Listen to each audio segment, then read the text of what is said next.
وإن شاء الله الموضوع اليوم غادي يكون موضوع قوي لكل النساء اللي كيعانيو من مشاكل في الحياة الزوجية ديالهم. إن شاء الله غادي يكون هذا هو موضوع. وعليكم السلام زوزو تيتا، أهلا حبيبتي.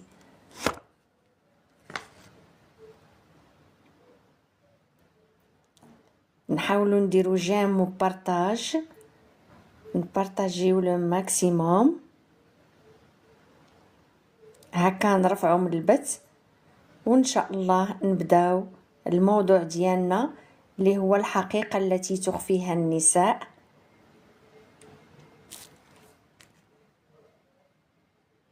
نتمنى تكوني على خير زوزو تيتا.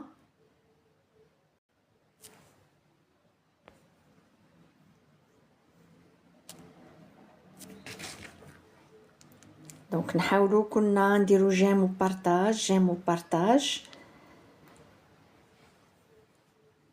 نتمناو ان اللايف اليوم يطلع.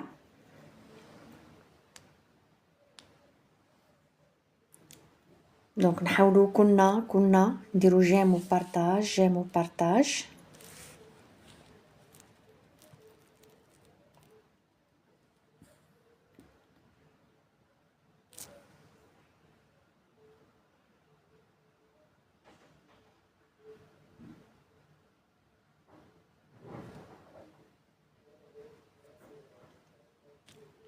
منع اهلا وسهلا. سيلف لوف مرحبا بك. الحمد لله والله في نعمة، نحمد الله ونشكروه. نتمنى سنتي تكوني على خير.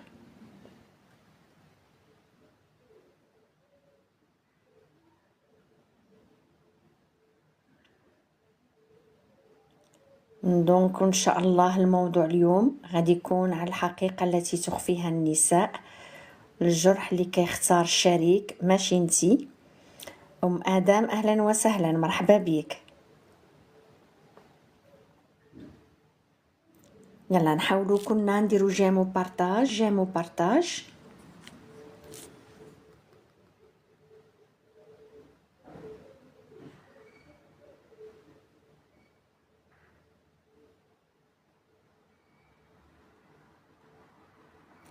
نبارطاجيو لو ماكسيموم. اصدقاء نقاديا اهلا وسهلا. رولا اهلا وسهلا مرحبا بك. شكون اللي كتعاني من مشاكل في الحياة الزوجية ديالها؟ لاغوز اهلا وسهلا. سعاد مرحبا بك. سوريا اهلا وسهلا.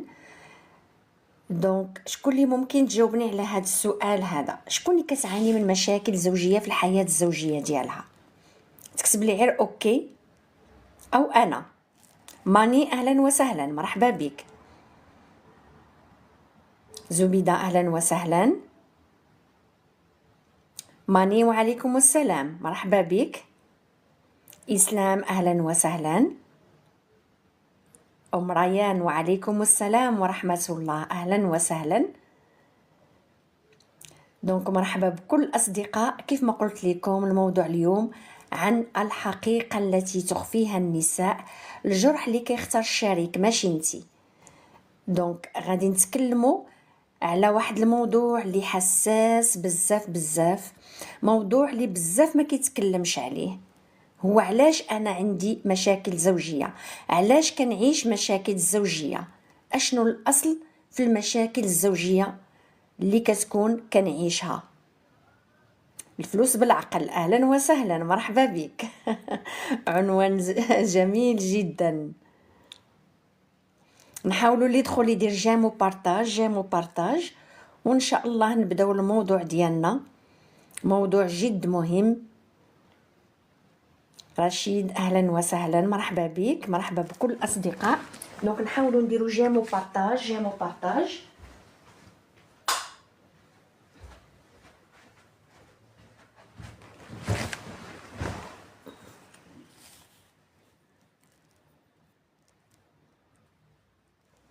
مغربية في إيطاليا أهلا وسهلا. نادي أهلا وسهلا. بنت الريف مرحبا بك، مرحبا بكل الأصدقاء. غبرت عليكم شوية ولكن الحمد لله العودة يعني غادي تكون بقوة. الحمد لله غادي تستافدوا بزاف بزاف، لأنه كاين ما يتقال في هذه المواضيع هذه. وإن شاء الله كبداية لسنة جديدة إن شاء الله غادي إن شاء الله نبداو بواحد التدريبات اللي غادي تستافدوا منها بزاف بزاف. حاولوا عافاكم ديروا جيم وبارطاج، لان جاني واحد الميساج هكا باش ما يطيحش لينا البث. نحاولوا كنا نديروا جيم وبارطاج، جيم وبارطاج. سالو لو مومون بريزون، اهلا وسهلا. طريق الى الله مرحبا بك. حنان اهلا وسهلا. ام ريان، بلقيس، مرحبا بكل الاصدقاء.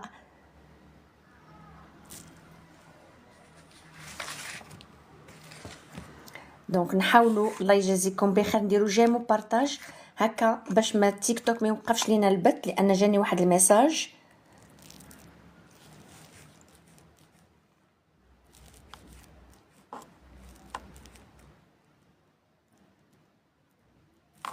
نحيدو هذا بعدا.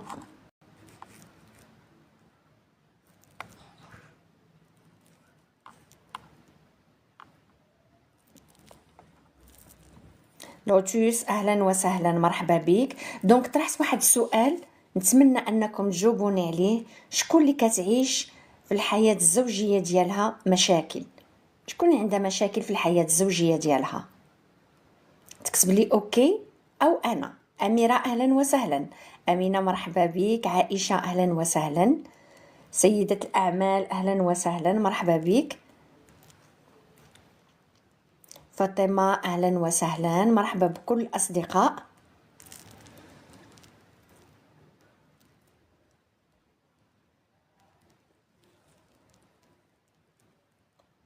دونك نحاولوا كنا نديرو جيم وبارطاج.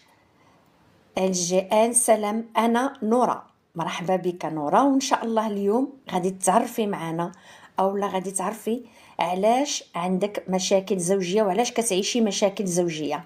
بنت المملكه، وعليكم السلام ورحمه الله، اهلا وسهلا. يعني نحاولوا الله يجازيكم بخير نديرو جيم وبارطاج، جيم وبارطاج هكا باش البث ما يطيحش لينا، لان جاني واحد الميساج. شكرا بنت المملكه، شكرا شكرا على اشتراكك في القلب.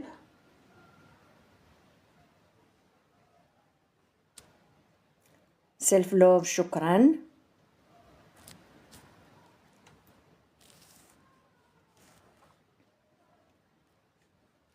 أمورة أهلا وسهلا، مرحبا بك.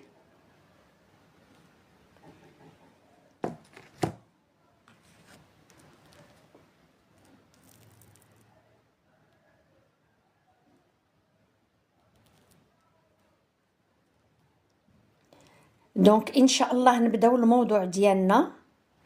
الموضوع للحقيقة التي تخفيها النساء، الجرح اللي كيختار الشريك ماشي انتي.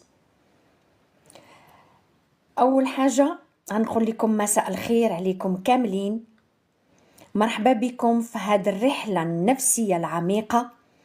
أول حاجة نطلب منكم خذوا نفس عميق باش هكا تحاولوا انكم تستافدوا معايا في هذا اللايف هذا. حاولوا انكم تبعدوا عليكم كل الضغوطات ديال النهار، خليونا نكونوا حاضرين بالكامل ديالنا، وتكونوا حاضرين معايا في هذا البث هذا، لانه غادي يكون واحد البث مهم جدا اللي غادي نتكلموا فيه على واحد الحاجه اللي بزاف ديال النساء كيعيشوها.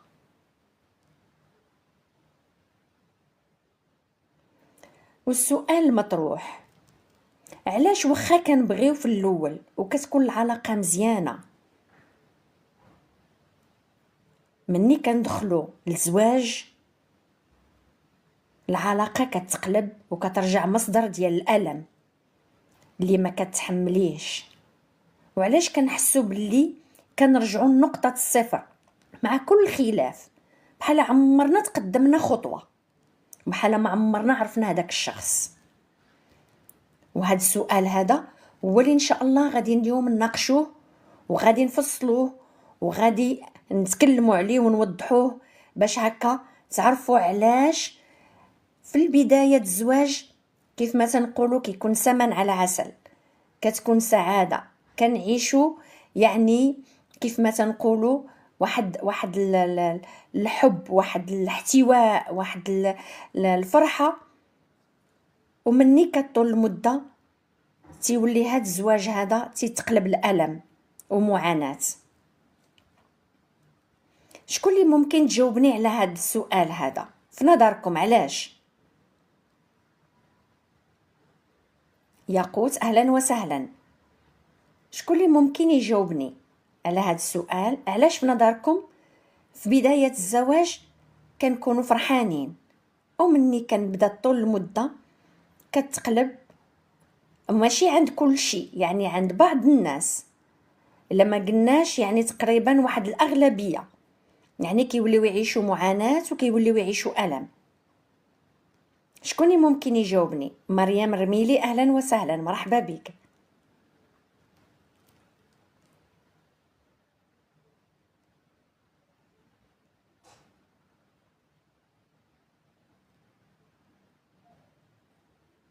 مراد أهلا وسهلا. أمورة أهلا وسهلا، مرحبا بك، مرحبا بكل الأصدقاء. ما نساوش نديرو جيم وبارطاج، جيم وبارطاج.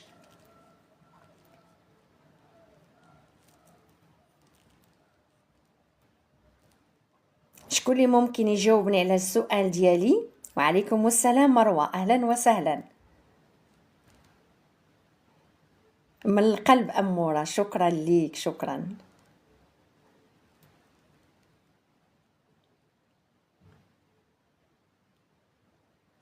اليوم كيف ما قلت لكم غادي نكتشفوا أن هاد الجملة اللي ناقصة، علاش كتكون عندنا مشاكل في الحياة الزوجية ديالنا، علاش كنعيشوا هاد الألم، علاش كنحسوا بالحقرة، علاش كنحسوا بالظلم.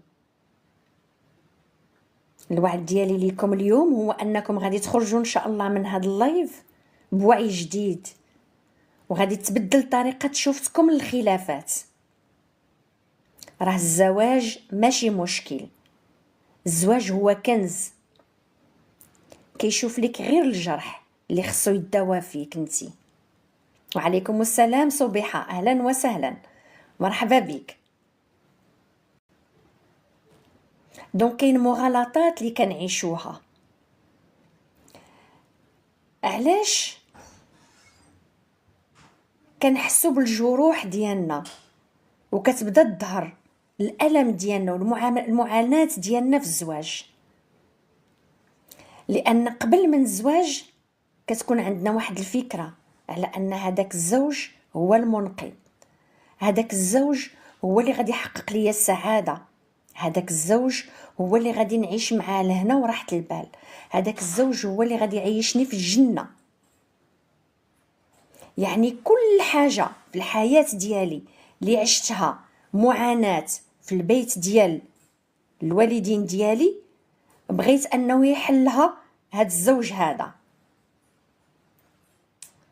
صبيحة لحقاش هادي ما طلع ليا اللايف ديالك اليوم. عاد دخلت صبيحة، كانت الحمد لله واحد العمل، كانت واحد الدورات اللي كانت واخده ليا الوقت بزاف. اليوم ان شاء الله كان عندي واحد شويه الوقت، دخلت باش نتلاقى معاكم، ودخلت بهذا الموضوع هذا اللي شفتو على انه موضوع مهم، انه ممكن يغير شحال من وحده اللي كتعيش معاناه، اللي كتعيش مشاكل زوجيه مع الزوج ديالها، يعني يتبدل او لا تبدل النظره ديالها المعاناة اللي كتعانيها مع هذا الزوج هذا. العفو مروة، العفو. كيف ما قلت لكم حاولوا أنكم تركزوا معايا في هذا الموضوع، هذا موضوع مهم جدا اللي بزاف غادي يغير لكم الوعي ديالكم. الحمد لله، والله في نعمة صبيحة، الحمد لله. خديجة وعليكم السلام، أهلا وسهلا أميرة، مرحبا بك. غير عاونونا لي لايك والبارطاج، وحاولوا تبارطاجيو. توحشتكم. شكرا ليك خديجه. دونك حاولوا انكم تبارطاجيو في المجموعات اللي معايا في المجموعه، تحاول تبارطاجي ليها هكا باش يدخلوا عدد الناس يستافدوا حتى هما من هذا الموضوع هذا اللي موضوع مهم جدا. علاش كنعيشوا مشاكل في الحياه الزوجيه ديالنا؟ شكرا خديجه. شكرا سوسو. اهلا وسهلا، مرحبا بك، مرحبا بكل الاصدقاء.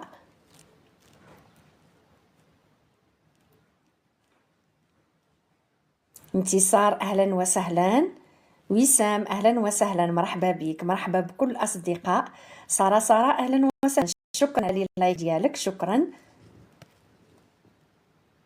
دونك نكملوا الموضوع ديالنا. كيف ما قلت لكم كندخلوا لهذه المؤسسه الزواجيه وحنا عندنا واحد الاعتقاد على ان هذا الزوج هذا غادي يحل لي المشاكل ديالي كامله، وغادي يحل لي العقد ديالي كامله اللي كنت كنعيشها قبل في البيت ديال الوالديه. يعني كنحط عليه الحمل كامل. الوغ مني كندخل لهذا الزواج هذا او لهذه المؤسسه الزواجيه، يعني كنعيش الشهر الاول يعني كيكون كله يعني فرحه سعاده.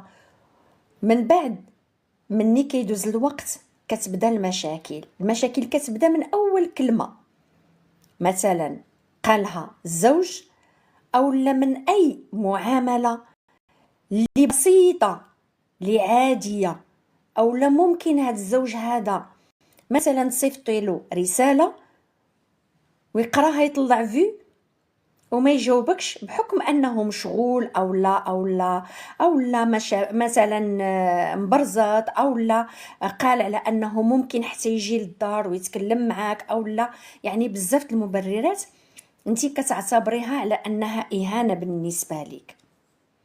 دونك هنا كتبدا المشاكل وهنا كيبداو التراكمات.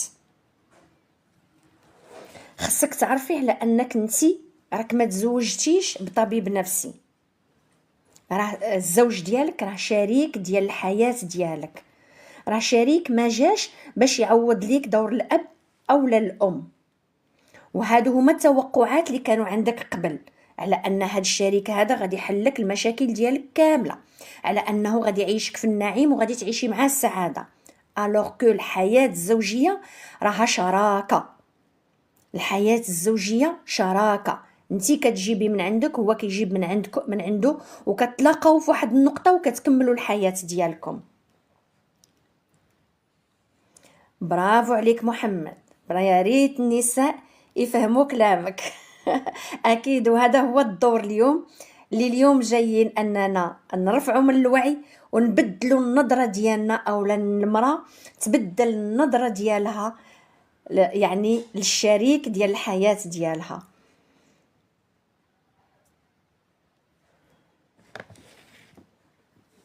دونك نحاولوا نديروا جيمو بارطاج على واحد 2 دقائق. كنا نحاولوا نديروا جيمو بارطاج لانه كيجيوني واحد لي ميساج هكا باش ما يوقفش لينا البث.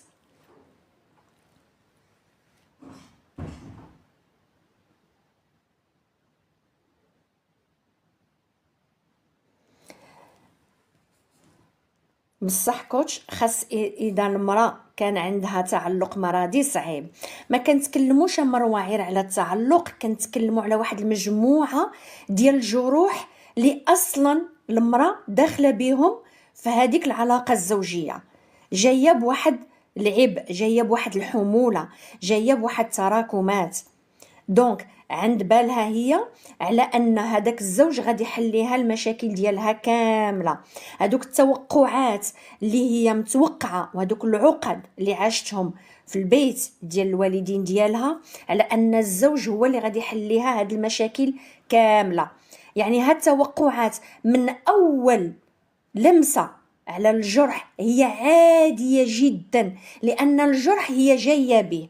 واحد المساله اللي خصني نشرحها لكم باش تفهموها مزيان مزيان. اول حاجه مني كنسمع واحد الكلمه وهاد الكلمه هادي كتاثر عليا، وكنحس بها فعلا انها دارت عندي واحد الالم، وانها قاصتني. خصني نعرف على ان داك الجرح راه ديجا كان عندي، كيف ما تنقولوا واحد القالب راه كنتي جايه به، راه ديجا هذاك الجرح كان فيك. غير هذاك الشخص ضغط على الالم، غير ضغط عليه، اما الجرح انت كان ديجا عندك. غادي نشرح لكم اكثر واكثر. غادي نرجعوا منذ الولاده، ما نرجعوش الفتره فاش كان الطفل في المشيمه، داكوغ، غادي اولا في البطن ديال الام ديالو. دونك عند الولاده الوليد كيتزاد اولا البنيته كتزاد بالفطره، كيتزادوا صفحه بيضاء. راه الوليد ما كيتزادش وهوايا عصبي، ما كيتزادش هو عنده معتقد على انه ضعيف، ما كيتزادش هو عنده معتقد انه ما عندوش ثقه في نفسه، ما كيتزادش هو عنده الخوف، ما كيتزادش هو عنده الغضب. دونك هاد المشاعر كامله كلها كتكون من الوليد كيولي يعني كيتاثر بالمحيط ديالو. واول وحدين اللي كيتاثر بهم الطفل هما الوالدين ديالو. اول مؤثرين اللي كيأثروا في هذا الطفل هذا وكتبدا البرمجه هما الوالدين ديالو.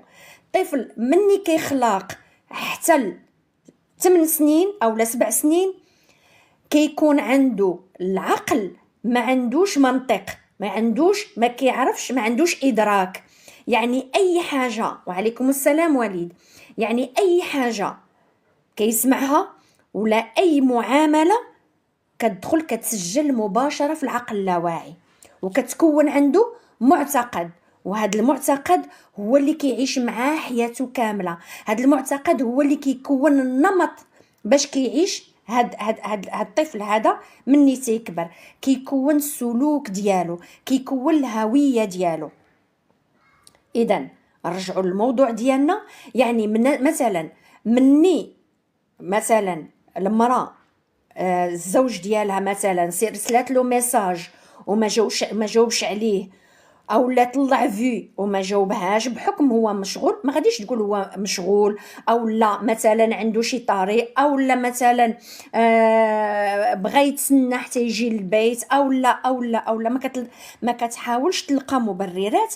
اول حاجه هو الهجوم، لانها كتولي مستعده مهيئه، ديجا هي مهيئه على الهجوم. يعني ان فوا كيدخل كتهاجمو، علاش طلعتي في وما جاوبتينيش، انا ما كتهتمش بيا، انا ما كديرش ليا، انا هادي، انا خصني، انا يعني كتولي ننوشة اهلا وسهلا، مرحبا بك، مرحبا بكل الاصدقاء. دونك نحاولوا عفاكم نديروا جيم وبارطاج. دونك هنا فين كتبدا المشاكل، خصها تعرف او لا حاولوا تعرفوا يا نساء على انه، شكرا مروه، شكرا، على انك راك تدخلي لديك المؤسسه الزواجيه وانتي عندك جروح، كتدخلي بجروح. والزوج لو انك كنتي منتابها راه كيضغط غير على هذاك الجرح. علاش كيضغط على داك الجرح؟ باش يقول لك او لا تقولي لنفسك على انك خصك تبدلي او لا تغيري منك. شكرا مروه، شكرا. تبدلي وتغيري منك، تخدمي على هذاك الجرح باش الحياة تستقم وباش الحياة تمشي. شكون عندها شي سؤال حتى لهنايا؟ تفضلوا الأسئلة ديالكم حتى لهنا مفهوم. اللي عندها شي سؤال تفضل.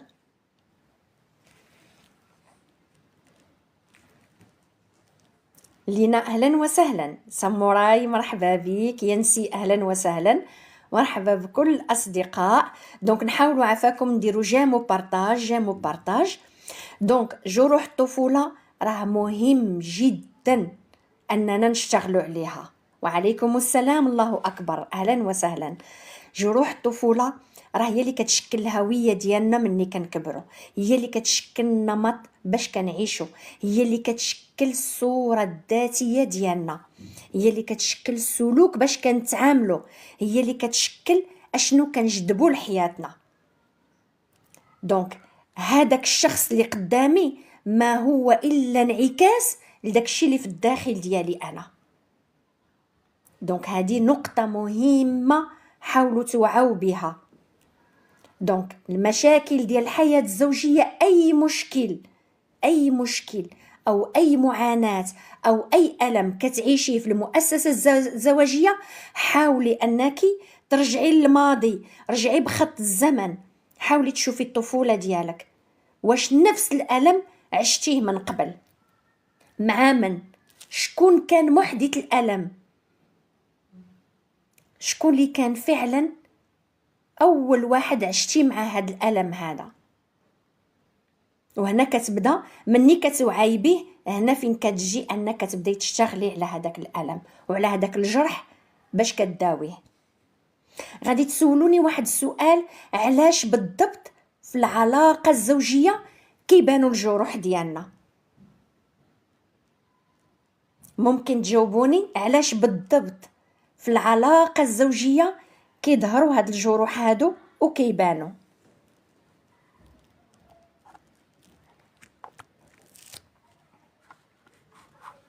شكون اللي ممكن تجاوبني؟ عفاكم ما تنساوش نديروا جيم وبارطاج. سول اهلا وسهلا، مرحبا بيك.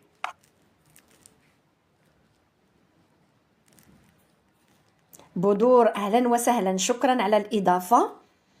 بابا هو سبب الالم ومات وباقي ما مسحته. ايمان برافو عليك، مي حاولي انك تشتغلي عليه، حاولي على انك تشتغلي عليه، لان هذا الالم هو اللي غادي يبقى يتعكس ليك في الناس باش انك تحسي به، حتى توعي على انك خصك تشافي منه. غادي تكون واحد الدوره ان شاء الله في اخر شهر ديسمبر، راه بدينا ان شاء الله كنجمعوا في المجموعه، راه قربت تكتمل. غادي تكون دوره خاصه بجروح الطفوله، التشافي العاطفي. اللي بغى يكون معنا في هذه الدوره هذه يخلي رساله على الخاص، وان شاء الله ينضم معنا المجموعه ويحضر معنا لهذه الدوره هذه. ريتال شكرا على الاضافه، شكرا. اسلام اهلا وسهلا، مرحبا بك، مرحبا بكل الاصدقاء. دونك نحاولوا نديروا جيم وبارطاج، جيم وبارطاج.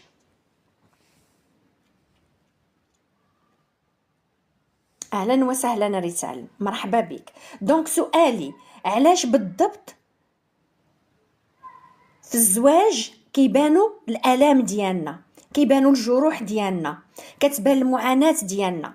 علاش حتى كنتزوجوا؟ شكون اللي ممكن تجاوبني على هذا السؤال هذا؟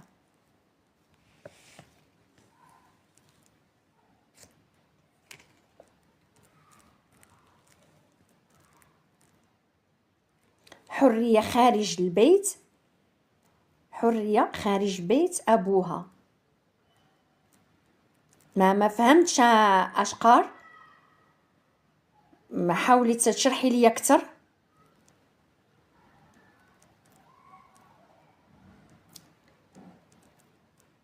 نحاولوا نديروا جيم وبارطاج، جيم وبارطاج.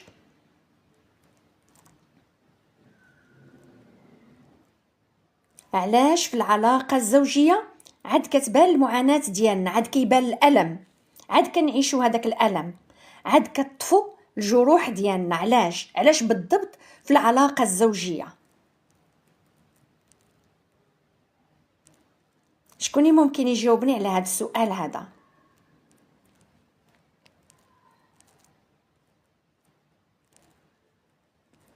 لاننا كنحاولوا نهربوا من المعاناه بالزواج. ايمان لا، ولكن فوالا برافو عليك. شتي هنا مني كنحاولوا نهربوا من المعاناه بالزواج، هذا هو الغلط اللي كنرتكبه، هذا هو الغلط اللي كنرتكبه. لان في الزواج كتطلع ديك المعاناه. قانون التصادم، ماشي قانون التصادم، هنايا ماشي قانون التصادم، لان اهلا وسهلا. شكون يقدر يجاوبني علاش بالضبط في الزواج عاد كيطلعوا دوك المعاناة، عاد كيطلع الالم، عاد كيبانوا دوك الجروح ديالنا؟ سليمي اهلا وسهلا. ام حمزه مرحبا بك.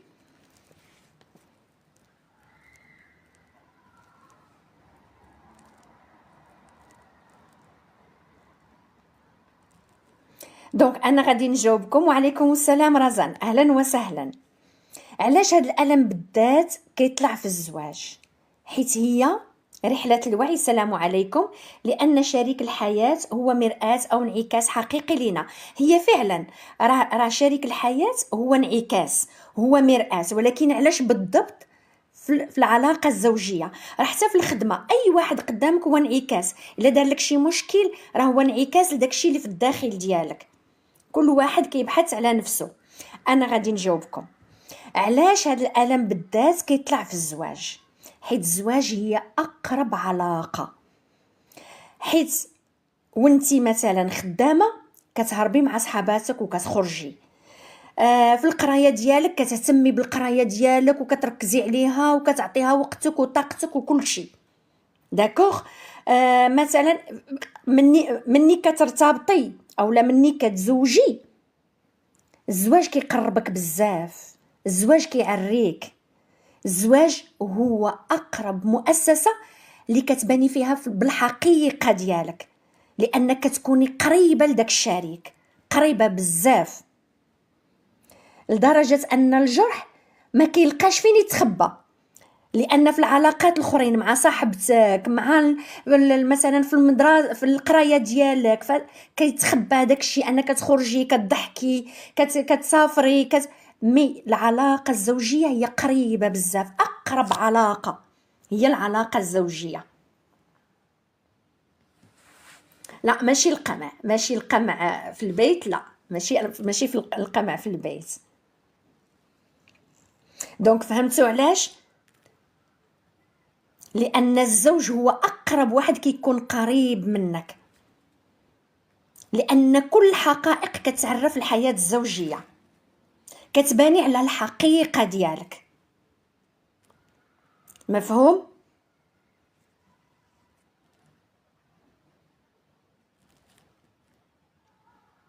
الاحتكاك يولد الحرارة والتصادم. صحيح.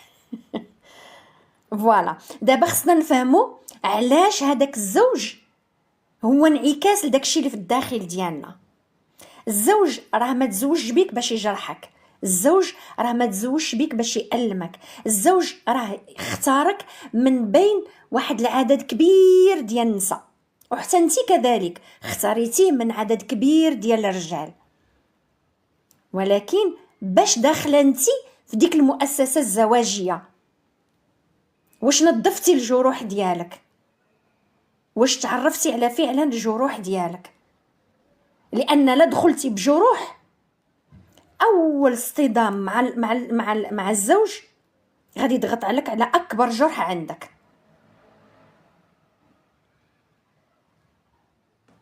فوالا برافو. دونك كنتمنى على انكم قربت لكم الصوره. دونك الجرح الزوج هو انعكاس. انا طلقت على هذا السبب. فوالا ديامون، ماشي عيب. شوف نقول لك واحد الحاجه ديامون، العلاقات في الحياه ديالنا هي مراحل. كاينين اشخاص اللي كنشوفوهم غير ساعه، ما كنبقاوش نشوفوهم في حياتنا كاملين. كاين اشخاص اللي كيكملوا معنا حياتنا كامله، كاين اشخاص اللي كيكملوا معنا في النص، كاين اللي كيبقى معنا ديما. العلاقات هي مراحل، ولكن اللي مهم واللي اهم اشنو انا تعلمت من ديك العلاقه، اشنو استفدت. اللي خصكم تفهموا الزوج ديالك باش ما تبقاش المشاكل في الحياه الزوجيه. اي تعامل مع الزوج، اي كلمه قالها الزوج خديها كدرس. اشنو جاي يغير فيا؟ اشنو الجرح اللي مازال ما بريتش منه؟ يعني الزوج راه كيضغط لك غير على الجروح ديالك، هي اصلا كاينه كيف ما كتحسيها، راه كيضغط غير على هذيك الجروح. دونك اي مشكل مع الزوج ديالك اعتبريه على انه جاي ينبهك لواحد الحاجه مهمه اللي خصك تشتغلي عليها باش الحياه ديالك معاه تكمل. وكيف ما تنقول لكم دائما، نبداو من اول نقطه اللي هي علاقتي مع نفسي. راه اول علاقه من بعد علاقتك مع الله هي علاقتك مع نفسك، هي اللي خصنا نشتغلوا عليها. مني كنبداو بهذا لو برينسيپ وبهذا المبدا، ونبدا على ان اي مشكل مع الزوج هو كيضغط على الجرح اللي ديجا عندي، كنبدا نشتغل على نفسي، وهنا كنوصل لواحد الوعي. ديامو انا كبرت بلا ام حتى ل 13 عام، ومن بعد عشت معاها، كانت قاسيه جدا. نعم، حاولي طلبي جاسة ديامو، حاولي طلبي جاست. كيكا اهلا وسهلا، مرحبا بك.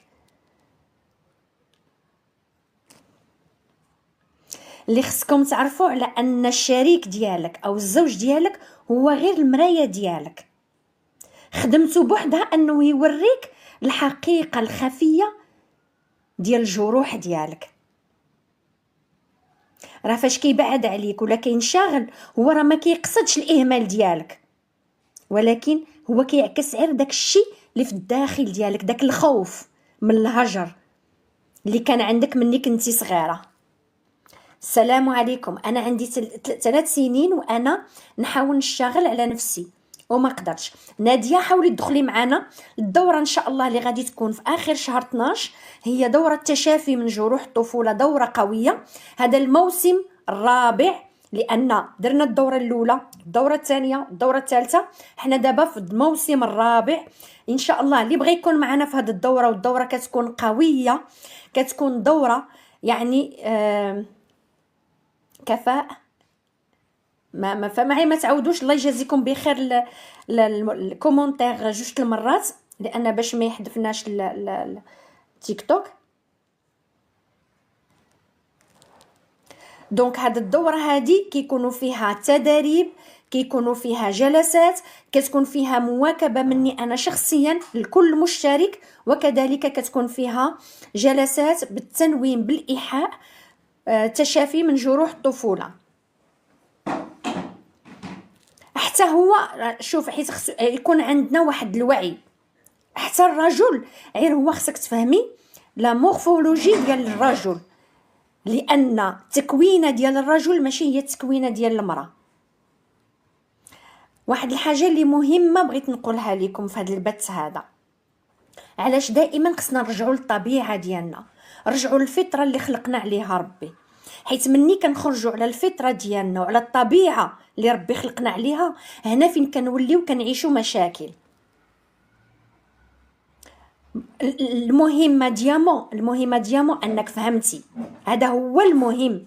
المهم هو ان ولا عندك واحد الوعي، هذا اهم شيء. راه المهم هو اننا نتعلموا، لان هذاك الزوج جا باش يعلمك وفهمتي الدرس. اللي مهم انك تشتغلي على راسك باش تكملي الحياه ديالك وتعرفي الرساله ديالك. اللي بغيت نقول لكم بالنسبه مثلا، نعطيكم ابسط مثال غادي نعطيه لكم. مثلا النحل، هذاك العسل اللي كيعطينا النحل، ديك الشهده، من نهار اللي خلق العسل ومن نهار اللي خلقتو نتوما وكتشوفوا ديك الشهده، واش تغير الشكل ديالها؟ ممكن تجاوبوني؟ هذيك الشهده ديال داك العسل واش تغير الشكل ديالها كيف ما كتنتجوا وكيف ما كتصنعوا هذاك النحله؟ ربحتي وليداتك ديامون.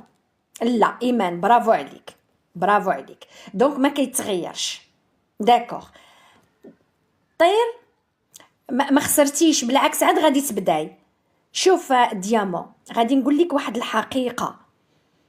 مني كتشتغلي على نفسك وكتولي توصلي لواحد الدرجه ديال الوعي، وكتعرفي على ان العلاقه الاولى اللي كتكون عندك من بعد علاقتك مع الله هي علاقتك مع نفسك. راه ما كنقولش ولادي ولا الزوج ديالي ولا والديا، كنقول نفسي، ماشي انانيه منك، بالعكس، لان ربي الحبيب قال لنا وعليكم انفسكم. دونك مني كنبدا من هاد النقطه وكنوعى، هذاك الشيء اللي غادي نعيشه في الوعي غادي يعوضني على السنين اللي فاتت، وغادي نعيش فيهم السلام الداخلي ديالي. دونك بالعكس 17 عام ما مشاتش، 17 عام ديال التجربه، 17 عام ديال انك كتعلمي، 17 عام ديال الخبره وديال السطاج اللي دوزتيه ديال الحياه باش انك توصلي لهذا الوعي هذا. كنظن ان الفكره وصلات. نرجع للموضوع ديالي. دونك كيف ما قلنا هذيك الشهده اللي كيعطيها النحل الشكل ديالها ما تغيرش لحد الان. مني خلق الانسان على او مني هبطنا لهاد التجربه الارضيه، وهذيك الشهده هكا كاينه. هذيك هي الطبيعه ديالها اللي ربي خلقها في الاول. كذلك مني مثلا الطير كيخرج ما كيعرفش الاتجاه ديالو، رزقو مضمون، كيخرج كيقلب على الرزق ديالو. الفراشه كيف ما خلقها ربي بداك الشكل ديالها ما غيرتش، يعني والعمل ديالها انها كتلقح كل الازهار من زهره لزهره كتلقح. هكا كاين في ربي ما غيرتش من الطبيعه ديالها. هكاك ربي خلق المراه. راه المراه ربي خلقها من ادم، خلقها من الضلع ديالو منه هو. لان علاش خلقها ربي؟ خلقها لان ادم استوحش. فهموا هاد المساله هادي. لو فهمتوا يعني الهدف من الخلق ديالكم غادي ترتاحوا. ماشي معناها انني ربي خلقني يعني ان انس باش الادم وباش نكون معاه في الجانب ديالو، يعني ننسى الحياه ديالي، او لا ننسى مثلا انا خدامه ولا موظفه ولا عندي واحد لا كارير ديالي. ماشي انني نهملها، بالعكس. وانما ما تنساش الطبيعه الاولى اللي تخلقتي عليها. ربي خلقك الونس الادم، خلقك على انك تكوني الجانب ديالو ماشي قدامه. ماشي انت اللي تمشي تشتغلي وتجيبي الماكله، ماشي انت اللي تمشي تخلصي الظلمه، ماشي انت اللي تمشي تقري الدراري وتجيبيهم من المدرسه. هذه تقدري ديريها الا كان الزوج عاجز مناش، عاجز جسميا ومساعده منك. اما لا كانت عنده القدره، هنا راه كتدخلي في الطاقه ديالك، في الطاقه الانثويه اللي خلقك عليها ربي، وهنا فين كتجذبي لنفسك المشاكل. دونك ما نساوش هاد النقطه، راه مهمه جدا الا بغينا نعيشوا واحد الحياه زوجيه مستقره.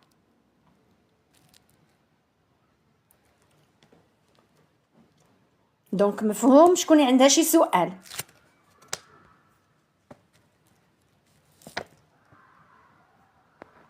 دونك اللي بغى استشاره يطلب جاس وياخذ الاستشاره ديالو. الجاس مفتوح. اللي عنده شي سؤال يتفضل يطلب جاس. السلام عليكم. وعليكم السلام ورحمة الله وبركاته. اهلا ديامو، مرحبا بك. بارك الله فيك، بارك الله فيك، الله يكبر بك، بارك الله فيك، شكرا جزيلا، شكرا. العفو ديامو. استفدتي معنا اليوم في هذا الموضوع اليوم ديال استفدت ما شاء الله. انا كما قلت لك مهم 17 عام ديال الزواج، 5 الوليدات اللهم بارك. وسبحان الله انا عاد باش فهمت بزاف ديال الحوايج بان هذاك المشاكل وهذاك العقد اللي عشتهم في الزواج ديالي هما جايين من الطفوله ديالي. ولكن ملي كنت انا في الزواج ما كنتش عارفه، يعني انا كنت كنطلب من هذاك الشخص هو اللي يديها فيا، هو اللي يتهلا فيا، هو اللي خرجني، هو الوغ كو سبحان الله لا، كان عليا انا نفرح راسي انا. ولكن خير ان شاء الله، قدر الله مش عارفه. يعني هاد الحوايج فهمتهم غير سبحان الله العظيم، غير طلقت عاد باش فهمتهم. دونك هذا درس. شوفي بالعكس هذاك الراجل خصك تشكريه على انه علمك، على انك وعاك، لانه كل ما كانش هو في حياتك وعشتي معاه دوك المعاناه ما غاديش تفهمي هذا الدرس هذا. على ان اول حاجه اللي خصني نشتغل عليها هي الجروح ديالي ديال الطفوله. بصح هذه دعوه، هذه نصيحه لكل مقبلين على الزواج. بداو اول حاجه اشتغلوا على الطفوله ديالكم. بصح انا كنقول يا ريت كون زعما كان هذا الشيء من قبل. يا ريت كون شي واحد نصحني، يا ريت كون قدرت يعني نيفيتي هاد الطلاق. لان مع الوليدات ما شاء الله صعيب. يعني المراه كتكون بوحدها صافي كتقول هذا درس خديته من الحياه وكتستمر وتقدر تعاود تزوج وهذا. اما ملي كيكونوا الوليدات يعني المراه كتكون باغيه شاده في هذاك الزواج، باغيه زعما يستمر باش الوليدات يعيشوا مع باهم مع ماماهم. لان عندي حالات اللي قادوا نفسهم، اشتغلوا على نفسهم اه وسبحان الله رجعوا يعني يعني الازواج ديالهم اللي طلقوهم رجعوا ليهم وعاشوا حياه سعيده، لان كل واحد فيهم فهم الدرس. دابا حنايا طلقنا ديجا في 2023، ماشي طلقنا يعني غير بحال تفارقنا، انفصال. و ابخي فوالا انفصال. ولكن بصح انا كنت ما درتش هاد الخدمه اللي درتها دابا على نفسي. يعني نعم. كنت بديت ولكن باقيه، يعني ما كنتش باقيه كما كنقولوا جاهله. نعم. رجع دابا، حيت هو خاصنا نعرف واحد القضيه وسي، سي كو هو حتى هو عاش الطفوله صعيبه صعيبه صعيبه. يعني حتى هو كان عنده عقد.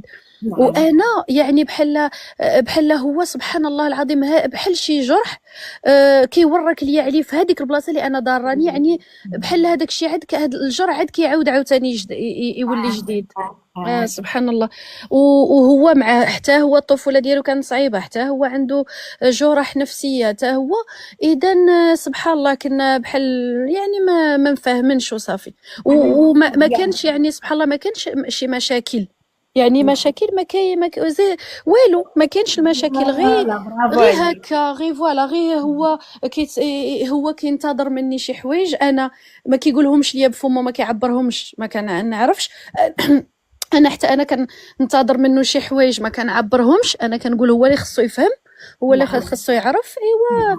صافي في الاخر سبحان الله انا اللي طلبت طلاق، انا اللي طلبت طلاق. لان صافي يعني دي فوا يدوز 6 شهور 8 شهور قريبه تقريبا عام ما كيهضرش معايا. نعم. وانا ما بغيتش وليداتي يكبروا في هذاك الجو اللي والديهم ما كيتهضروش. نعم. نعم. يعني ولكن زعما هكا سي فغي، بعد مرات كنبقى نقول مع راسي سبحان الله، ما قريتش، ما فهمتش، ما طحتش بحال مثلا ما شاء الله في هاد لي لايف. ما تدخليش بجلد الذات، قولي الحمد لله انا جاي علمني درس، انا تعلمت شو واحد مني كتكون مشاكل زوجيه ومني كيكون الزوجين عندهم بجوج جروح كيف ما قلتي يا دياما. ما تحاوليش نشوفي راه كل واحد في الزوجين راه ما جاش هو يغير الاخر، راه جاي يعيش معاه. راه اه الغلط اللي كنديرو كندخلوا للحياه الزوجيه ما كتعجبناش شي حاجه في الزوج، كنحاولوا حياتنا كامله وحنا كنخدموا باش نغيروا داك الزوج، وحنا كنعانيو باش نغيروا داك الزوج وما كيتغيرش. وي سي هذا فري. هو السبب ديال المعاناه ديالنا في العلاقه الزوجيه، لان كنركزوا على هذاك الزوج بغيناه يكون كيف ما حنا بغيناه في دماغنا. فوالا وي سي سا سبحان الله. فهمتي؟ الوغ هادشي وي. الوغ كو راه الدرس هذاك اللي جا في الحياه الزوجيه، ركزي على نفسك، ركزي على الاحتياجات ديالك، ركزي على بصح الستوندار اللي باغا تعيشيه. مني كتركزي على راسك الزوج بوحدو كيتغير على حسب المعايير اللي كتغيري ليها انت واللي كطلبيها انت. بصح انا سبحان الله بديت واحد، يعني بديت كناخذ دي ثيرابي، وسبحان الله بديت شويه كنتغير. ولكن هذيك لا ثيرابي ديالي قالت لي شوفي راه غير غادي تغيري نتيا، غادي قالت لي خصك ديتاشي منه، باسكو انا مع فوالا في الطفوله ديالي يعني كبرت مع الاب ديالي حتى ل 13 عام، عاد تعرفت على الام ديالي. والام ديالي ملي يعني اول مره غادي نعيش معاها كانت عندي 13 عام. يعني ديجا في الطفوله ديالي عشت هذيك لا بليسيغ ديال لابوندون. لابوندون، الهجر. فوالا الوغ دابا هو ملي سبحان الله ملي تزوجت اون فوا كنشوفو ما كيهضرش معايا، يعني كنتعذب واحد العذاب بحال كنعاود نعيش، بحال يعني كنخاف غادي يتخلى عليا. نعم. نعم. فوالا كنخاف بحال غادي يتخلى عليا. دوك اشاك فوا شي حاجه ما كتعجبوش، دابا هو فهم هذاك الشيء ولا عنده تلاعب، الله اعلم. انا قلت هذا يعني نرجسي، الله اعلم. كنقول يعني هذا التعامل اللي كيدير لانه هو فهم بان اون فوا كمثلا غير شي نقاش ولا شي حاجه بسيطه بسيطه بسيطه ما كتعجبوش فيا، ولا شي تصرف ولا هذا، هو صافي شنو كيدير ما كيبقاش يهضر معايا. وانا هذاك لو فيت ما يهضرش معايا، عرفتي كنتعذب من الداخل، يعني كنتعذب. الوغ كو وحده اخرى تقدر تعيش عادي، تعيش نعم. عادي ما كيهضرش ما كهذا ماشي مشكل. انا لا، كان العذاب الشديد، لان بحال عاوتاني كنحس فوالا غادي كيضغط غادي يتخلى الجرح عليا. ديال وي لابوندون، فوالا فوالا كيضغط على داك الجرح ديال الهجر. اه وراه معاناة، حاولوا تستافدوا. تبارك الله راه 156 في العوينة، استافدوا من هذا الحوار هذا. راه كل وحدة كتعيش يمكن نفس الألم وكل وحده واقفه على الطلاق، وكل وحده اللي يعني عايشه حتى هي داك الصمت العقابي وعايشه داك الانفصال. حاولوا توعوا على ان بداو من نفسك، بداي تغيري. الا كتب الفرق راه ربي غادي يفرق، مي بصح. غيري، حاولي انك تغيري. مم. بداي من بصح. نفسك.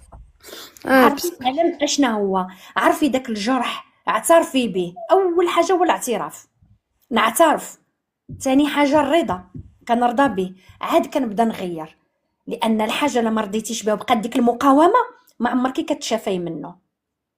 رانيا انا اعيش هذا الموضوع. حاولي تستافدي من التجربه ديال ديامون، هي اشتغلت عليه والحمد لله هي تشافت، وان شاء الله تستقر الحياه ديالها. يا اما هاد الزوج هذا يرجع، او لا غادي تعيش حياه اخرى اللي غتعيش فيها النعيم. ان شاء الله الاخت فريمون ان شاء الله. لان دابا انا سبحان الله العظيم يعني ملي فهمت هاد الحوايج كنقول سبحان الله العظيم، يعني الحياه الزوجيه سهله. يعني ان فوا الواحد كيتشافى من هاد الجروح كتكون ساهله، يعني صافي ما كنبقاوش عندنا هادوك لي زاتونت، هادوك يعني انا منتظره منه انه الانتظارات. يبقى يشري لي الكادوات، انه علاش ما شراش ليا، علاش ما خرجنيش، علاش ما داهاش هذاك فيا، الشيء علاش. كيولي كيجي بوحدو، هذاك الشيء كيولي فوالا. بلا ما اه. تطلبوه. دابا انا سي فغي، ودابا هو سبحان الله العظيم هو لاحظ، يعني لاحظ يعني حس بهذاك التخوف اللي عندي، زعما غيتخلى عليا، حس بانني عرفتي كنت متعلقه به لواحد الدرجه. ما عرفتش واش حب. انا ميم دابا رحنا تفارقنا شي 6 شهور هادي، ولكن بقى الان كنسال راسي واش هذاك حب حقيقي ولا غير تعلق. لان بعد مرات كنقول مع راسي راه واقيلا ماشي حب، غير كان تعلق وصافي، يعني غير كنت متعلقه به واحد التعلق مرضي. ديامو غنشرح لك م. واحد هذا باش ترتاحي، بويسكو اه. طلعتي معايا باش ترتاحي. اه. شنو الحب في نظرك؟ في نظرك اشنا هو الحب؟ الحب يعني كنقول تكوني تبغي هذاك الانسان، تبغي تدوزي معاه الوقت، تعيشي معاه، تخرجي معاه، تاكلي معاه، يعني تعيشي معاه، اهم تستمري من معاه في الحب، الحياه. اهم من الحب هي الموده والرحمه. اهم من الحب. ما كنبقاو نقلبوا على هذاك الحب، لان شوف حتى كاينه حتى واحد البرمجه اجتماعيه ديال الافلام كيشكلوا لينا الحب على ان هذاك الراجل هو داك البطل اللي غادي يجي ينقذ هذيك البنت وغادي يخرجها من المعاناه، وكتبقى عندنا هاد الافكار وكنبقاو نحطوا على داك الزوج كل شيء. ومني كنعيشوا الحياه الزوجيه كنعيشوا الواقع كنتصدموا. أمم، أمم. واش فهمتي يا دياما؟ بصح. أمم. دونك أمم. نكونوا واقعيين. الزواج شراكه، كيف ما قلت لكم في البدايه، انا كنجيب من عندي هو كيجيب من عنده، كنتلاقاو في واحد النقطه اللي كنتفاهموا فيها باش كنكملوا بزوج، أمم. باش كننجحوا هذيك المؤسسه الزواجيه. ودائما نبقاو في الطبيعه ديالنا، في الفطره ديالنا، على ان ربي اشنو علاش خلقني انا. ما ننساش هاد النقطه اللي مهم. علاش انا خلقني من ضلع ادم؟ علاش خلقني من ادم؟ انا راه ماشي راجل، انا امراه، نعيش الانوثه ديالي. لان لاحظت بزاف النساء اللي كيعيشوا معاناه انهم خداو الدور ديال الرجل بصح. وكيعيشوا معاناه. وي بصح هادشي حتى هو وقع ليا، لان تبارك الله مع الوليدات 5 الوليدات هو دابا ولا صافي ولا كيخرج ما يعني ما كيدخل حتى الليل معطل، وانا اللي كندير كل شيء. علاش؟ لان هو باش كان يعاقبني مثلا ملي كنقول ليه عافاك مثلا تقدر يعني مثلا الدراري الصباح يوصلهم للمدرسه كيقول لي لا، غير ماشي ما حيت ما يقدرش، غير هكا حيت فوالا طالع عليه الدم، ما عاجبوش شي حاجه كيقول لي لا عافاك واش دير لي هذه لا لا لا، يعني اشاك فوا كيقول لي لا. وانا هذيك لا بحال وليت ما بقيتش بغيت بقيتش كنتحمل هذيك لا، الوغ وليت كندير كلشي بوحدي. يعني تبارك الله الوليدات، الدار، التقضيه، كلشي بوحدي. ديامو هي العلاقه الزوجيه كيفاش كتبدا؟ اول حاجه كتبدا بالوضوح، وكتبدا باننا كنقسموا المهام. فهمتي؟ مم. كنقسموا المهام. راه الحدود راه كتحط حتى مع الزوج، حتى مع الوليدات اللي اقرب، يعني ما بالك مع اشخاص هذا. يعني نوضع حدود. راه لو وضعتي حدود مع الزوج راه ماشي عيب، راه كتحترمي فيها انسانيتك، كتحترمي فيها انوثتك، كتحترمي فيها راسك. بصح انا ما عندي مشكل ما ك... يعني جاريف با نوضع حدود معاه. جو سي با كنت كنخاف منه بزاف اوسي. الوغ جو سي با يعني الا قال لي لا صافي، ما صافي انا في راسي راه لا صاي ما بغاش ما يعني هذاك الحدود لي ليميت ما عرفتش انا كيفاش نديرها. وي مم. وي، وان شاء الله دابا راك بديتي كتوعي ومشيتي في طريق الوعي، ان شاء الله غادي ترتاحي اكثر واكثر. لان خصكم اه تعرفوا راه ملي كتعصبي ولا مني كتغضبي، راه شكون اللي داك الاحتياج ديال من ديك الطفله الصغيره اللي ما خداتش هذاك الاحتياج ديالها، هي اللي كتهضر، هي اللي هي بصح. كتكلم، مم. راه هي اللي والراجل كتهضر. والزوج حتى هو يعني الزوج مثلا ملي كيكون يغضب هكا، ماشي يغضب يعني غير هكا كما كنقولوا ما كيهضرش مثلا، ما كيهضرش، واش حتى هو هذاك الطفل الصغير ديالو حتى هو ما يعني ما خداش بزاف الحب، ما خداش انا عندي الاهتمام ملي كان ديالها، صغير. انا هاد النقطه شرت ليها قبيله، وحاولي تركزي معايا. مم. مني كتكون مشاكل زوجيه ما كنبقاش نركز على الزوج عنده جروح، اشنو قلت لك قبيله، كنولي انا الهم ديالي والاهتمام ديالي نبدل هذاك الزوج كيف ما بغيتو انا. الوغ حتى هو راه جاي من واحد البيئه، واحد البرمجه، واحد المعتقدات، واش فهمتي؟ مم. راه مني انا كنبدا كنوعى بواحد المسائل وكنبدا نشتغل على راسي، راه كنوصل لواحد الوعي، وانا كنتغير وهو كيتغير على حسب التغيير اللي كنتغير انا، حتى كنوليو منصهرين في بعضياتنا، حتى كنوصلوا مم. لواحد النقطه ديال التفاهم. راه المشكل والعيب اللي كدير المراه والغلط اللي كدير المراه هو انها مني كيوليو المشاكل في الحياه الزوجيه كتولي الهدف ديالها انها تغير داك الراجل كيف ما بغات هي، كيف ما رسمه ليه في مخها. لا خصو يهضر معايا هكا، لا خصو يحترمني هكا، لا خصو يحقق لي هكا، لا انا بغيتو هكا. راه هذاك الراجل حتى هو راه جاي، حتى هو من بيئه، من معتقدات، حتى هو عنده تاريخ، عنده جروح. مي ما تركزيش انت، ما تزوجتيش به باش تغيريه، ما تزوجتيش به، انت ماشي طبيبه نفسيه، انت ركزي غير على راسك. مم. مني كتبداي تغيري انت، راه سبحان الله كل حاجه كتبدا تغير وكتاخذ الموضع ديالها. سبحان الله. فهمتي يا ديامون؟ وي. دونك هذا هو يعني الاساس ديال الخلافات اللي كتكون في الحياه الزوجيه. راه كل واحد في الزوجين، راه اللي كيتكلم في الداخل ديالو هو داك الطفل الصغير اللي ما خداش داك الاحتياج ديالو مني كان صغير، اللي باقي مازال كيطالب به.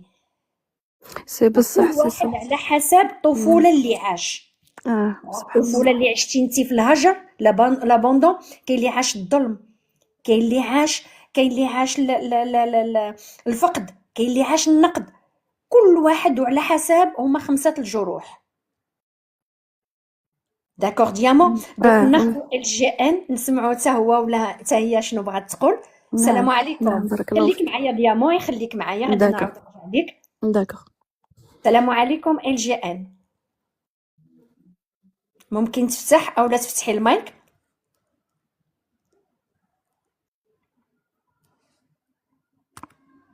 ال جي ان، كتسمعني او لا كتسمعيني؟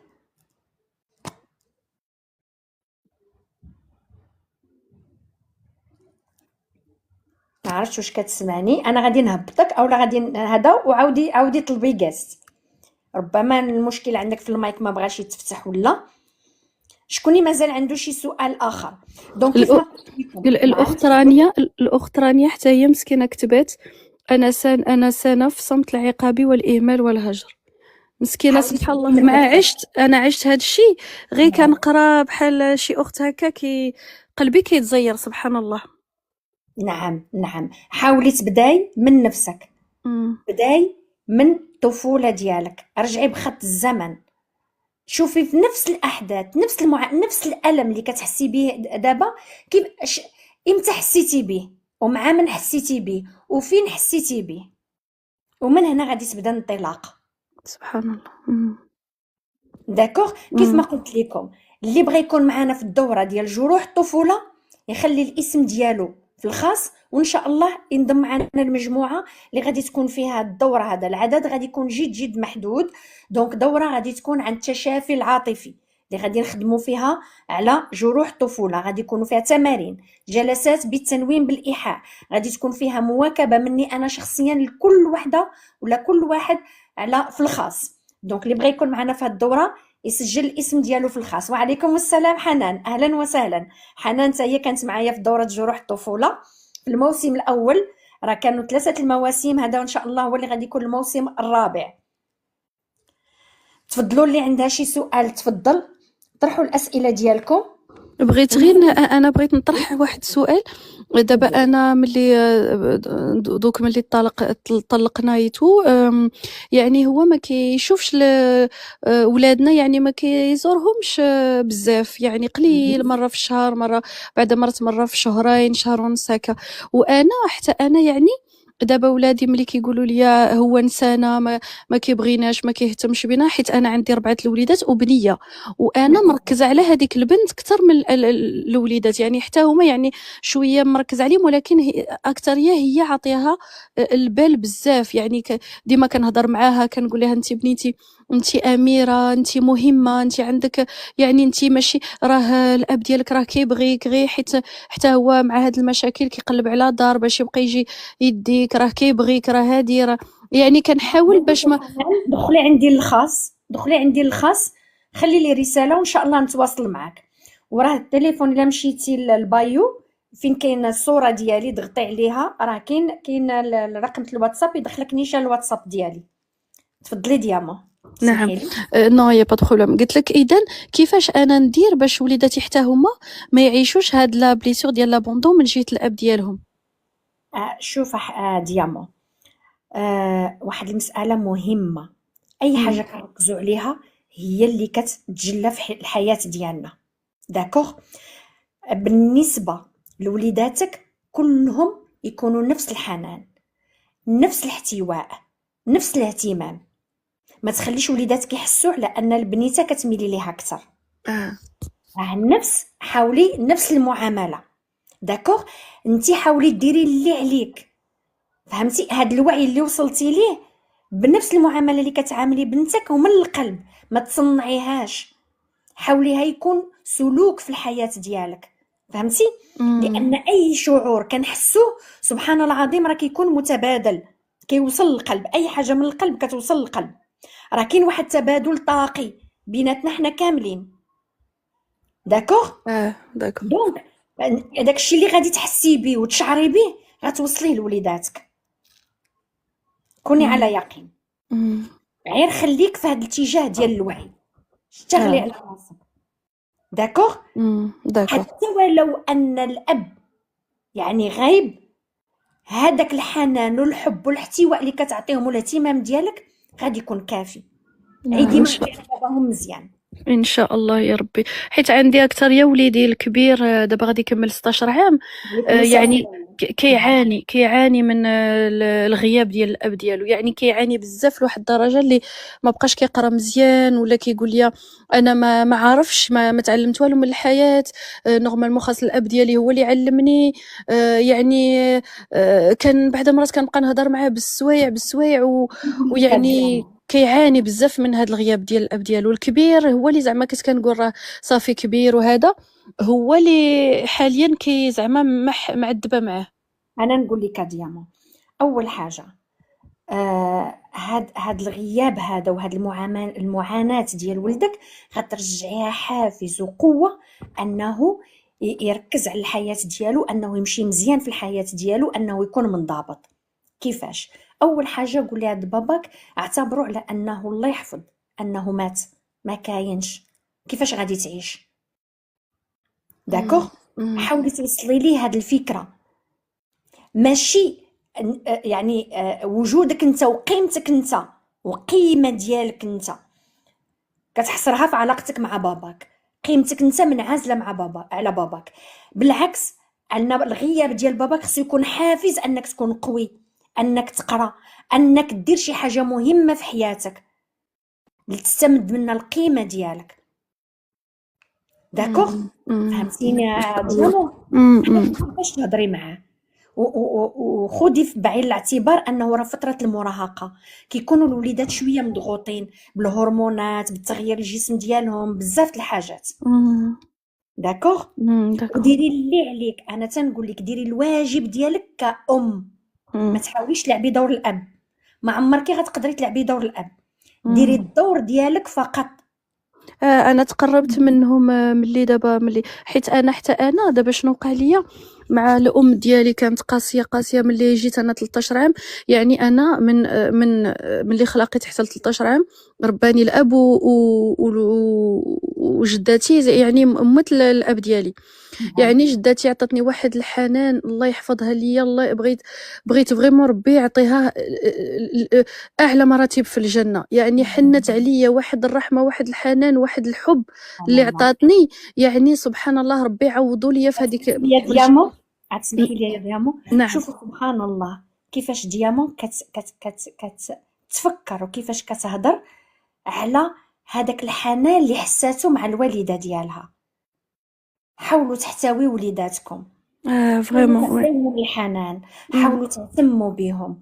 شوف الوليدات ما تحاولوش داك الحب المشروط، لا حتى تجيب ليا نقطه مزيانه، لا تتكون منضبط، لا تتكون دير هادي عاد نحبك. حبي ولدك كيف ما هو، حضنيه، احتويه. راه مهم جدا يحس بهذا الحضن ديالك، مهم. ومهم جدا يحسن بهذا الحب ديالك بدون شروط. حبيه حيت ولدك. وي. وانا هاد جداتي اسمحي لي قطعتك. هاد جداتي يعني مع لو فات انا ما كانش عندي الام ديالي زادت بغاتني يعني زادت غرقتني في الحب وفي الحنان ويعني واحد الحب سبحان الله.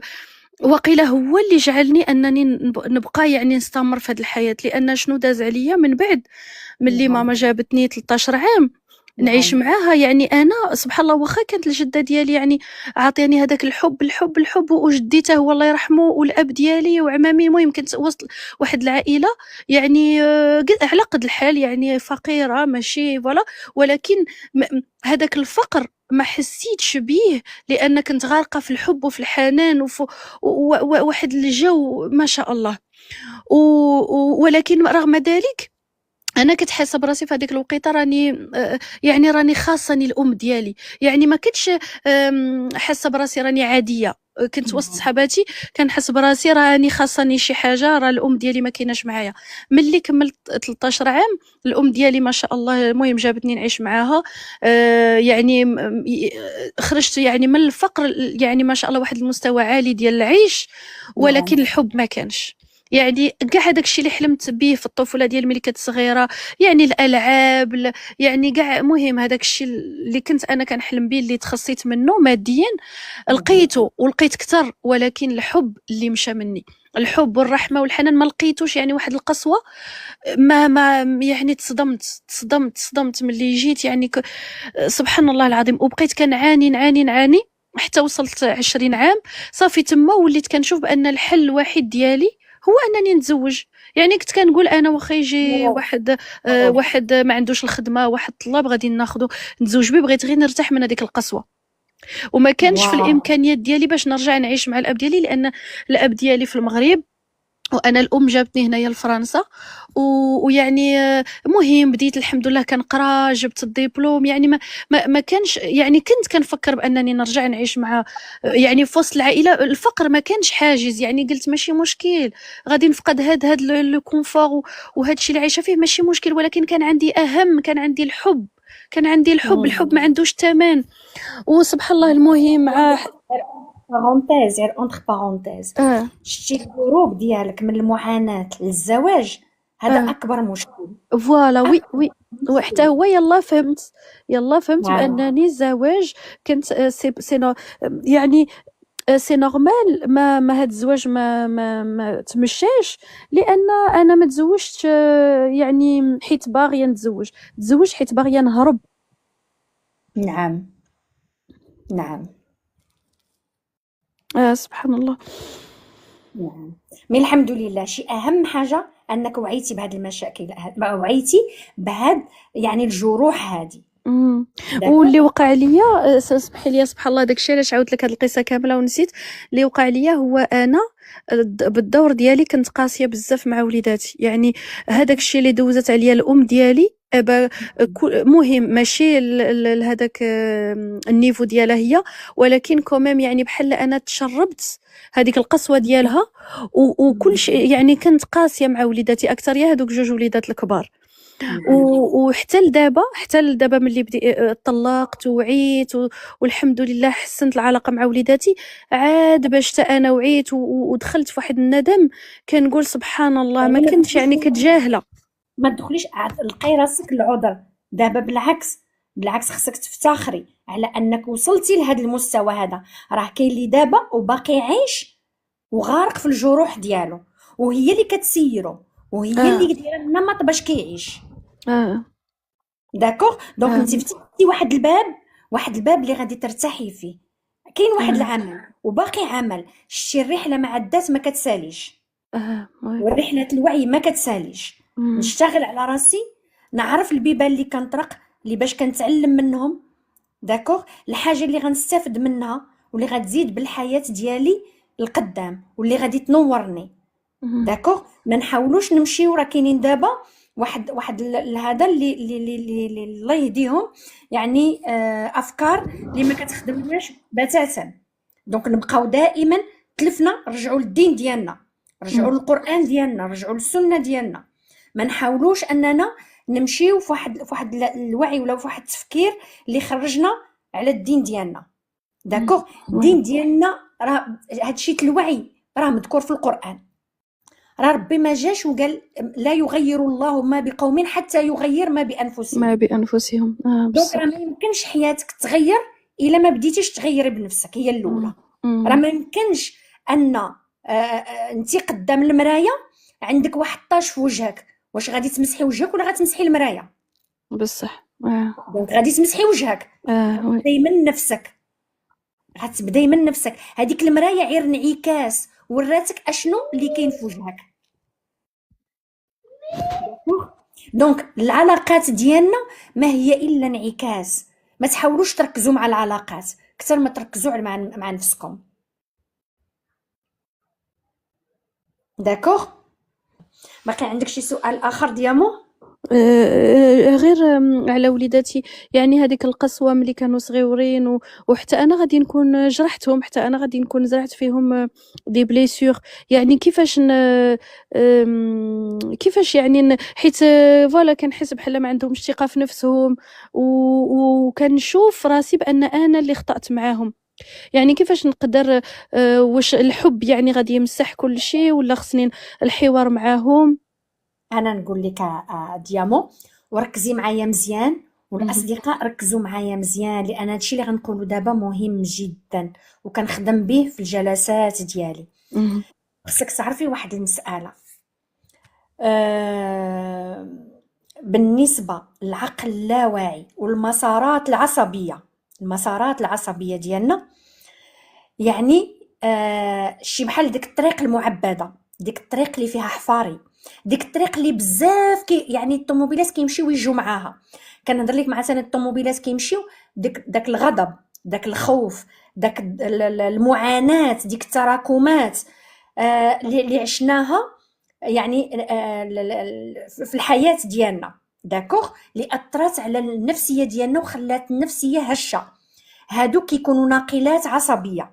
هادوك الناقلات عصبية ولات هشة. داكوغ. بحال كيف ما شرحت لكم، بحال ديك الطريق المعبدة اللي ولات كلها حفاري. إمم، العلم اكتشف على انه ممكن نبنيو مسارات عصبية جديدة اللي تخدم آه، الحياة ديالنا، اللي تخلينا نحياو من جديد. سبحان الله، داكوغ. إمم، هاد المسارات العصبيه كيفاش كنبنيوها؟ بعادات جداد كناخدوهم بحال دابا الوعي اللي وصلتي ليه. إمم، داكوغ. سبحان مني الله، كنوض في الصباح كندير واحد التحفيز ديال النهار ديال اليوم ديالي. كنشوف في المرايه اول حاجه قبل ما كنخرج. كنشوف في المرايه اول حاجه كنبدا بالامتنان، كندير التنفس. داكوغ.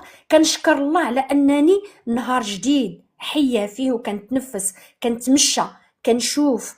الحمد لله قادره نقضي لي بوزوان ديالي، ماشي كنمشي في كروسه ولا في شيز غولونت، يعني كنبدا بالامتنان وكندير التنفس.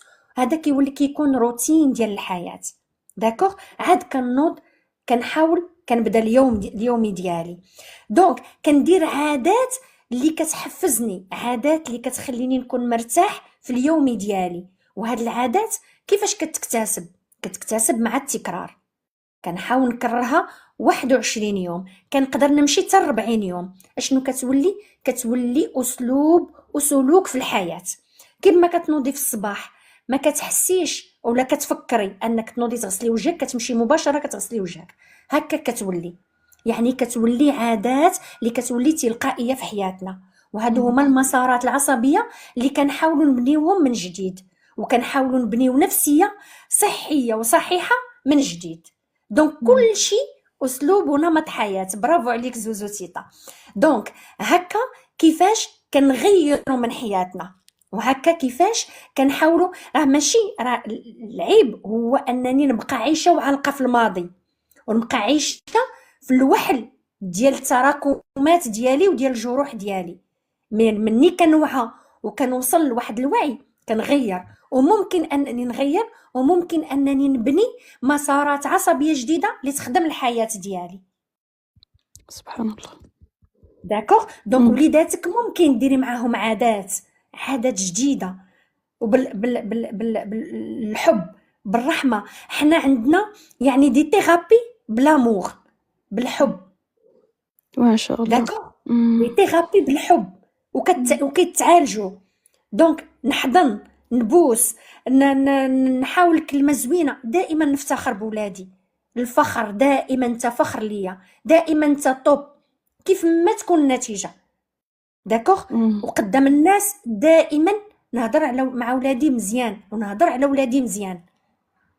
داكوغ، نكون منتبهه في اشنو تنقول لولادي واشنو تنقول الناس على ولادي وهما تيسمعوا. داكوغ ديامون. داكوغ. دونك اي حاجه ممكن تصلح، اي مشكل الحمد حياة لله عنده يا حل. ربي. الحمد لله الحمد لله، حيت بصح كيبقى ضميري انبني، كنبقى نقول سبحان الله مساكن، يعني ما حضنتهمش ملي كانوا صغيورين، ما يعني ما استغليتش جي با حبيهم، فتحي ليهم الحضن ديالك. هما ناعسين، حاولي تقولي لي انك كتبغيه في ودنو، حاولي تقربي. هما كيفيقوا حاولي تحضنيهم. حاولي، هو جاي عندك ضعيف ومنكسر، حضنيه وقويه. بالعكس، ماشي اخر هذا. رجعي ليه الثقه في نفسه، ما تخليش يخاف. اي مشكل كيف ما كنخلي هذا المبدا هذا في حياتك، كيف ما يكون المشكل ممكن انه يتحل. من غير الموت هي اللي ما عندهاش الحل. برافو عليك زوزو تيتا، برافو عليك. الحياه كلها اكتسابات، والواحد يوعى واش يكسب باش تولي عاده. اكيد زوزو تيتا، اكيد. تبارك الله ما شاء الله. داكوغ. باقي شي سؤال اخر ديامون؟ لا الاخت الكريمه، بارك الله فيك، بارك الله فيك. الحمد لله جاوبتيني على الاسئله ديالي، الله يجازيك. شكرا بزاف على هذا اللايف. ما شاء الله ما شاء الله عليك، تبارك الله عليك. ان شاء الله غادي يكونوا لايفات اكثر قوه. كيف ما قلت لكم خبرت، راه من بعد واحد الغبره ديال الشهر هذا اول لايف اللي درت. كنشكركم انكم نتوما معايا، وان شاء الله دائما غادي يكون الجديد في الوعي ان شاء الله، اللي هكا نحسنوا من الصحه النفسيه ديالنا. لان صدقوني الصحه النفسيه راه هي اللي كتوقفك، راه هي اللي كتخليك انك تعيش، هي اللي كتخليك شي الامراض ديال الجسم ديالنا راه كيجيو من الصحه النفسيه ديالنا. راه الا كانت النفسيه ديالنا هشه راه كتاثر على الجسم ديالنا. دونك نحاولوا نوعاو على ان الصحه النفسيه خط احمر، نحاول نوضح حدود، نحاول نحمي صحتي النفسيه. وصحتك النفسيه هي امانه عندك، دونك نحاولوا اننا نحافظوا عليها. وان شاء الله الموضوع اللي غادي يكون ان شاء الله في اللايف المقبل غادي يكون كدورة مجانية تمهيدية إن شاء الله الحصة الملكية لاستعداد لسنة 2026. كيفاش نوضعوا الأهداف ديالنا. بارك الله فيك. باش حيت انا اول مره طلعت في اللايف ديالك باش نعرف لا دات اللي غادي ديري فيها الدوره. حاولي غير كاين واحد الجرس حدا الفوتو دو بروفيل ديالي، مهم. الا كليكيتي عليها كلشي نتمنى يكون اللايف المقبل. شكرا ان شاء الله مروه، ان شاء الله غادي يكون في اللايف المقبل ان شاء الله، هكا باش تكونوا كلكم ان شاء الله. وهكا حاولي تخلي لي في الخاص باش تدخلي معنا المجموعات. في المجموعات راه كتوصل لهم كاع الاشعارات، اي حاجه كيكون اي جديد راه كيتخبروا هما الاولين. كيفاش نعرف باللي عندي مشاكل نفسيه؟ مشاكل كيفاش تعرفي عندك مشاكل نفسيه؟ اولا يعني كتعاني، عندك معاناه، عندك قلق، عندك تفكير زائد، ما كتنعسيش مزيان، ما كتنفسيش مزيان، حاسه براسك دائما متوفره، حاسه براسك دائما مؤهبه، دائما مستعده، بحال داك الجندي اللي في الحرب هز البندقيه ديالو، يعني كيتسنى غير اي حاجه باش يطير عليها.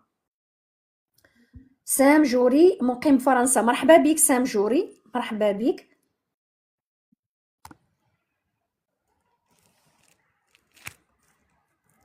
فهمتي دابا ديامو؟ فهمت، بارك الله فيك، الله يجازيك.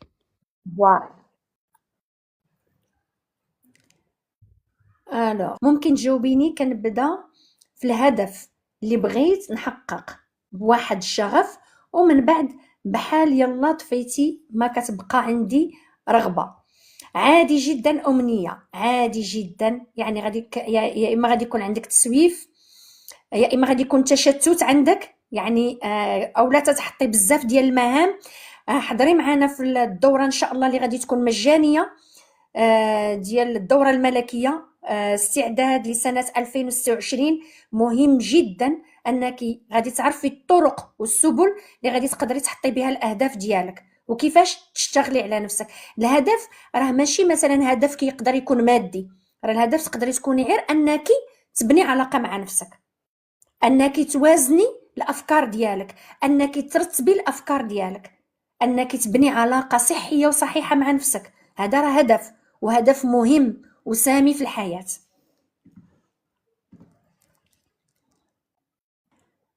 دونك الا ما بقاش شي سؤال غادي نختمو ونتلاقاو ان شاء الله في لايف اخر.